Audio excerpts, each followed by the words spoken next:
Welcome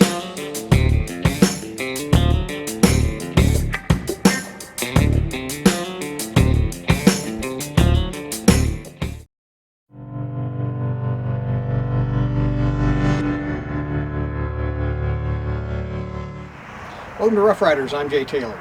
If this is your first time here, thanks for stopping by. If you're a returning subscriber, welcome back. So about, I don't know, 3-4 years ago, I posted a video of my Bradley smoker.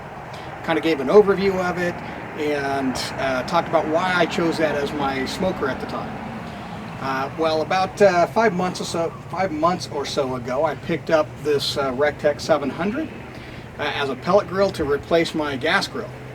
And now that I've had some time with it, I thought it's about time to do an overview of this and talk about the pros and cons and why I chose this particular pellet grill. So let's jump right into this. Don't mind all the pops and cracks you hear in the background. It is 4th of July weekend, and so we've got some patriotic neighbors that are shooting off lots of fireworks, so that's what that noise is. You'll probably hear it throughout most of this video. But let's jump into it. So first, let's talk about some of the specifications of this thing. It is 56 inches wide, it is 32 inches deep, and 50 inches tall up to the top of the smokestack. It weighs in right around 200 pounds or so. It is a heavy beast, but it's you know, it's certainly a interesting piece of equipment. On the back, you've got a 40-pound hopper with the stainless steel lid.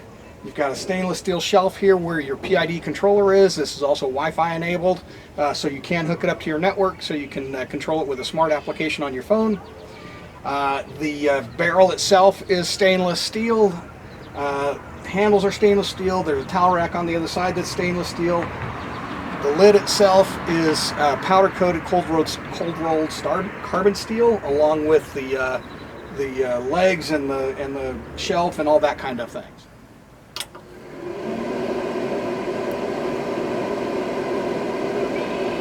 Here's the PID controller and the readout. You can see you've got 2 probe ports for your meat. That register here. Then the probe inside is giving you the actual temperature here, and then your setting, which is controlled via the knob, is right there. And then this controls your light. Here's your Wi-Fi antenna. So that's a look at the controller.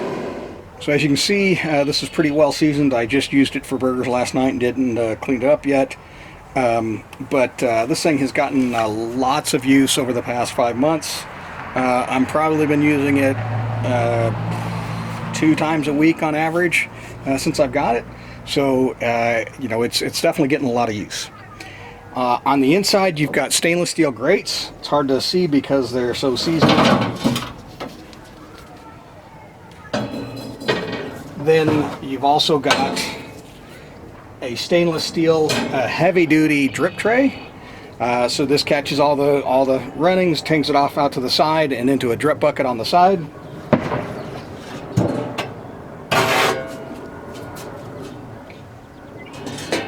Below that, you've got a stainless steel heat diffuser.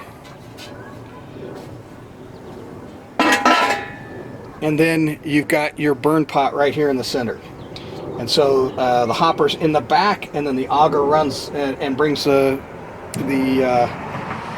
pellets in from the back. So that's kind of your general construction.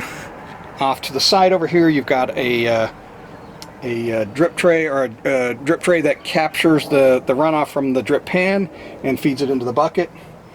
And then you've got a probe here on the right hand side, and then your smokestack exiting up on the upper right. So that's kind of the general layout of the smoker. One of the things you will notice that is normal behavior is, while this is pretty heavy duty stainless steel, it is sitting directly above the fire pot, and so this thing is going to warp some as it heats and cools, but it shouldn't interfere with any of the drip pan or anything like that. If it does, you just contact RecTeq and they'll replace it for you, provided it's still under warranty. But generally, this thing seems to be holding up pretty well so far. then the other thing you have is here is a light right in the back. Turn that on. As you can see, you know, it gets, you know, covered up pretty quick with smoke, so I don't even bother trying to clean that off anymore. I found I don't really use a light anyway. So the app is pretty basic. You've got a little slide at the bottom that allows you to turn the grill on and off. You've got your set point reading in the center, and then you can adjust that with the plus and minus buttons on either side. It will tell you what your set point is also up here, and then it will tell you what your probe is reading inside when you've got it on. And then if you're using the meat probes, it'll give you each of the individual readings on each of the meat probes. So it's a pretty straightforward app.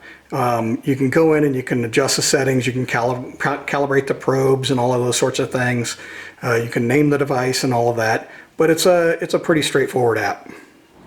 Okay, so now that you've seen the inside of it, let's talk about the pros and cons and why I chose this. You know, as I said, I had my Bradley. It's been a great smoker for the entire time that I've had that. And between my Bradley and my propane grill, I thought I had, you know, my bases covered. But I just hated working with propane. And you know, you get flare-ups, it's hard to control the temps, you get hot spots and all of those sorts of things. And I just really wanted to replace it. So that's what sent me down the pellet grill path. My brother has one, I've got friends that have one. They always rave about them, and so, you know, I decided to start looking into them. So pellet grills as a whole, I've become a fan. You know, I was leery before because of some of the weather conditions and things like that, the humid environments and everything. You know, made me concerned. Well, here in Colorado, the weather's dry, but we get lots of snow and we get lots of rain and hail and stuff like that. But, you know, this thing has held up to those things great. Now, I, you know, love the idea of the, you know, I've become a believer in pellet grills because of the flexibility. I can use it on the low end as a smoker. I can crank that thing down to about 180 degrees on the low setting and smoke stuff with it. Or I can crank it up and get up to about 500 degrees, and I can do steaks and burgers and all of those sorts of things, you know, with ease. I did buy a pizza oven attachment for it from Green Mountain Grills. I'll do a separate review on that. But I can pull the grates, the drip pan, and the heat diffuser, put that pizza oven on there, and I can get the temperature up to 700 plus degrees. And now I can do pizzas in it. I can put a cast iron skillet in there and sear steaks and all of those sorts of things at really, really high temps. So this gives me a lot of flexibility, and it gives me really precise temperature control, which I could never do with my gasser. So that's one of the things that attracted me to pellet grills in the first place. Now, why this particular grill over others? Because there's lots of other grills out there to choose from. You walk into Costco, you walk into Walmart, any of the big box stores, and you will be inundated with lots of different grill options. You know, the pit bosses, the camp chefs, the Masterbuilts, the Traegers, and all of those sorts of things. You know, ranging, you know, depending on the smaller size ones from $300 all the way up to, you know, something like this, you know, gives you 700 plus square inches of cook space, you know, at $1,000. So, you know, lots of stuff to choose from the big box side, and then you can get even more with the Yoders and the pits and spits and all of those, where you're at, you know, $2,000 and up. So why the RecTeq 700? First off, the construction quality and the materials used.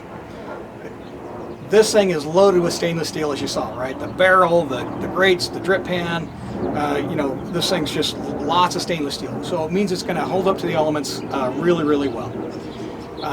My friends that have some of the other brands that are not stainless steel, they're dealing, you know, with rust, they're dealing with temperature swings and all of those sorts of things. And, you know, I just didn't want to deal with any of that, you know, with the pellet grill. And this thing holds up to the elements extremely well because stainless steel doesn't rust. And so it's the quality of the materials was just top notch, and to get that at a $1,200 price point was really, really appealing. That was one of my big factors. The second thing, I was just starting to allude to that, was the temperature control. So I bought this a little bit on faith because everybody that I talked to with one of these said this thing holds temps extremely well. My buddies that have some of the other brand solutions from the big box stores, they see temp swings up to 20, sometimes 30 degrees. And that's a pretty big variation in temperature control when you're doing a long cook. So I wanted something that was going to be spot on. The reviews of this that I read came back extremely favorable, said this thing holds temps spot on. And so I kind of bought that on faith. I have since verified that this thing does absolutely hold temps spot on. I've used my own thermal probes to verify it, as well as the probes that come with the grill. But I've had this thing in 12, 15 degree temps, snowing outside, doing ribs and stuff like that. And the most I ever saw this thing swing was maybe 3 degrees. So temperature control was another important factor of the buying decision. The third piece was the size of the hopper. So this has a 40-pound hopper on it. That was a lot bigger than anything else I saw on the same price point. Most of them are 20. There was one, I think, from Traeger at 30.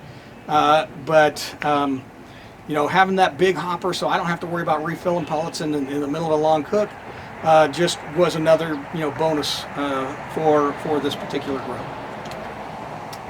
The warranty being at 6 years was again another part of the buying factor that pushed it over the edge for me, because when I looked at all the others, they came in with 3, maybe 4-year warranties. This came in at 6. It means they believe in their product, they stand behind it, and so that was really important to me as well. Last piece was customer service. Everybody raved about the customer service. And so, customer service is one of the things you hope you never have to deal with. And so that was another important buying decision for me, knowing that along with that warranty, that there's going to be somebody there that responds when you need them to respond, and not just give you the runaround. So all of those things, along with the fact that this has the Wi-Fi app, a lot of them have the Wi-Fi app nowadays, that allows you to be able to monitor your temps, start and stop the grill, change the temperatures on the grill. It was all of those things combined that pushed me towards this particular grill, because nobody else that I saw had all of those things at this $1,200 price point, right? If you want stainless steel, you're looking at $2,000 and up, generally speaking. There is one that I found later that came in at that, with a lot of stainless steel at that price point. But by then I'd already made up my mind, because of the warranty and all of the 40-pound hopper and all of that. That all just came together for me to push me over the edge for the RecTeq, as opposed to all of the other choices out there. So that's why I chose this particular grill. Now let's talk about some of the things that I think need to be improved. And it really comes down to 2 things.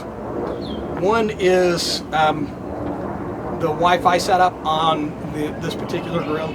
For whatever reason, it did not like my phone. I tried and tried and tried. I'm an engineer that works in the Wi-Fi space. I pulled out all the stops, I pulled out all my tools, and I couldn't get it to connect with my phone for whatever reason. I don't know if it's something on the Samsung side or if it's something on their side, but it's something that I think they need to go back and look at and do some compatibility testing against a broader range of devices, and make sure they got a process down for that. Now the odd thing was, my wife also has a Samsung phone. I used her phone and it fired right up, connected to my network, never had a problem. Within a few minutes I had this thing sitting on the network when I used her phone. And then once I got it connected to the network, then I can get my phone to talk to it. But for whatever reason, with my Samsung Note 9, it just did not want to connect. So that is one thing that I think they just need to do some more compatibility testing. The other piece that I think they need to work on is they need to work with their manufacturer and audit their QA process with the manufacturer, because I've had repeated problems with legs on this thing. Minor, but they're still there and they need to be addressed. So when I got the grill, one of the threaded holes that holds the shelf in place was stripped, and so I could only secure the screws on 3 of the legs. The 4th leg I couldn't secure the screw down. Not a big deal, it doesn't affect the operation of the grill, but it was just one of the things. Now when I contacted them, within 2 hours, they got back to me and said, hey, we're really sorry, we're sending down to their leg. That day, they sent the leg out. I got a confirmation email with the shipping information within 30 minutes of them contacting me. So the customer service was absolutely top-notch. About 3 weeks ago, I had another problem with a different leg, where one of the welds on the leg broke. So this is the bottom of the leg that the caster screws into this, the wheel. And you can see that there were two tiny little tack welds as I was rolling across my patio here. The wheel just kind of plopped down. Again, it doesn't affect the operation. The grill was super stable. Even on 3 wheels, it was still super stable. So I did a brisket. It was not tipping or anything like that. It was absolutely solid. So it was. I still consider it a minor issue, right? But it is something that I think they need to go back and audit their QA process, just to make sure that the manufacturer is that they've got building this thing. You know, their OEM builder or ODM builder is actually making sure they're doing, you know, QA inspections and stuff on all the parts. So these are minor issues. Certainly nothing that would deter me from recommending this grill. I've been extremely pleased with it. This thing has been spot on temps. As I said, I've been using it on average of 2 times a week since I've got it over the past 5 months. I've done briskets on it, I've done ribs on it, I've done pork shoulder on it, I've made jerky on it, I've cooked pizzas, I've done hamburgers. You know, I've just been using it all the time, and I gotta say I love that. Right, it's sitting right outside my back door, and I just fire it up. I use the app to control everything. So it's been a great grill from that perspective. Okay, so there you have it. Overall, I'm extremely satisfied with this grill. I don't regret the purchase. At $1,200, it was certainly well worth the money. One of the questions that might come up is they make a 590. Why did I choose a 700 over the 590? Generally, it's just my wife and I. Sometimes my daughter and her husband and stuff will come over, or friends will come over.